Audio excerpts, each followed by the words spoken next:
It all begins with a gesture of humility and tenderness, a call of love that awaits our willing response.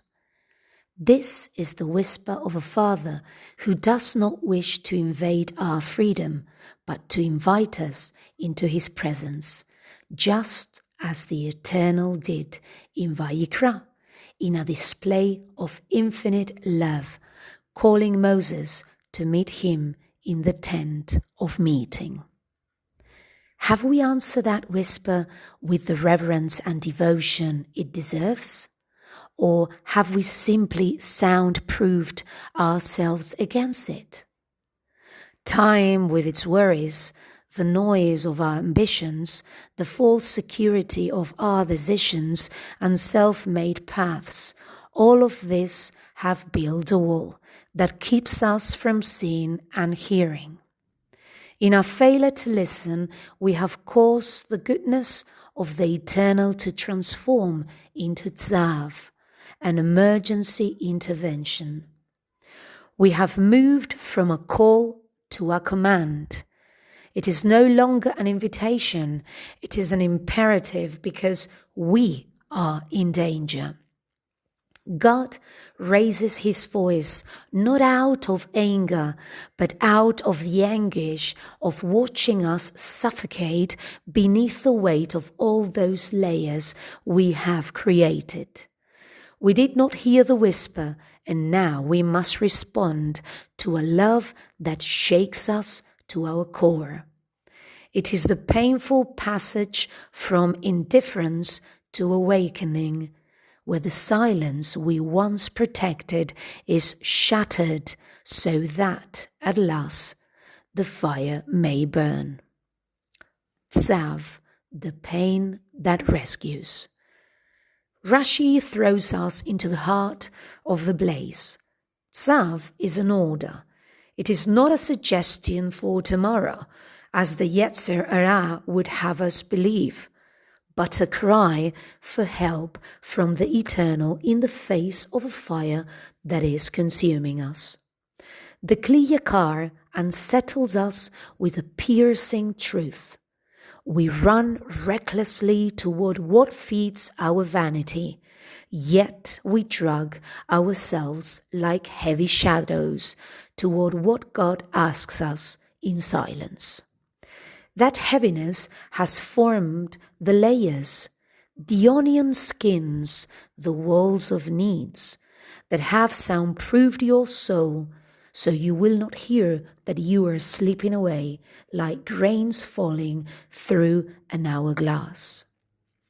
The Zohar teaches that if the fire from above does not descend, it's because the smoke from below is thick, impure, and filled with excuses. Your altar is frozen, buried beneath damp ashes.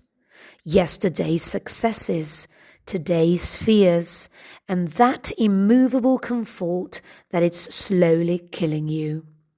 The Midrash explains that whenever there is a command, there is an inner resistance to overcome.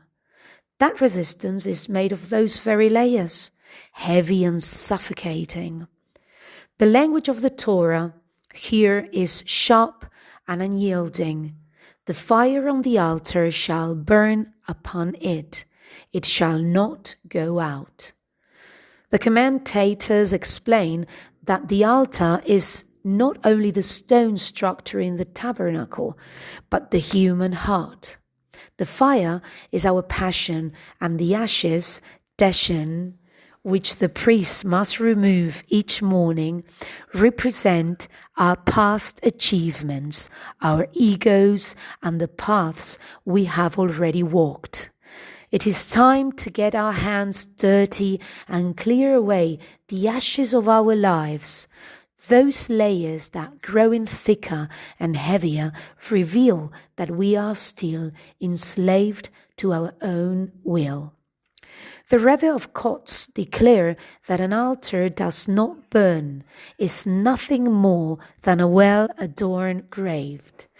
We are experts of polishing the shell, decorating the surface of our religiosity while the heart suffocates in indifference.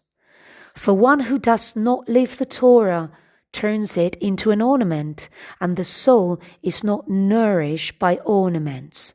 As Rabbi Moshe Chaim Luzzatto warns, knowledge that does not transform behavior is not light. It is only an illusion.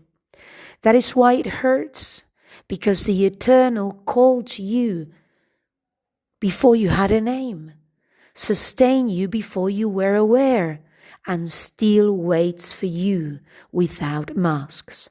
There is no greater beauty than this, to belong to the one who created you and to live as if that were true.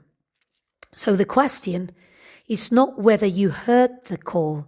The question is whether you are willing to be undone by his love. The hourglass has shattered and there are no walls left worth reinforcing. Acknowledge that your layers weigh more than you can carry and surrender. Let Tzav tear through your final defense and allow the fire of the Eternal to reach your purest essence at last. Do not run any longer from the pain that rescues you. Allow his light to dissolve your shadows so that finally you may become who you truly are.